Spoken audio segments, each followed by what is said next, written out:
అందుకే నేను చెప్తున్నా మీకు జాగ్రత్తగా ఉండండి, జాగ్రత్తగా వినండి. ఒక్కొక్క ఎకరానికి మనకు రేవంత్ రెడ్డి ప్రభుత్వం, కాంగ్రెస్ ప్రభుత్వం రైతులకు బాకీ పడ్డది. 2023 యాసంగి పంటకు మీకు 2500 రూపాయల పైగీతం, 2500 రూపాయలు బాకున్నాడు. అదేవిధంగా వానాకాలం రైతు బంధు మొత్తం ఎగ్గొట్టిండు.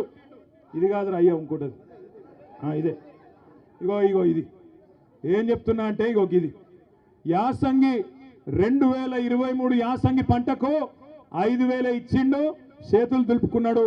అప్పుడు ఎకరాకు 2500 బాకీ ఉన్నాడు.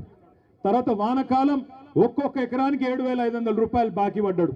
మళ్ళా ఇప్పుడు యాసంగి వచ్చింది, మళ్ళా ఇప్పుడు తప్పించుకునే ప్రయత్నంలో ఉన్నాడు. తప్పించుకోనియద్దు, 15000 కాదు 12000 ఇస్తా అని తప్పించుకునే చక్కర్లో ఉన్నాడు. అందుకే మీ అందరికి నేను చెప్తున్నా, ఒక్కొక్క ఎకరానికి ఎంత బాకీ ఉన్నాడు రేవంత్ రెడ్డి? కనబడుతుందా లేదా ఇది? ఒక్కొక్క ఎకరానికి ఎంత బాకీ ఉన్నాడు?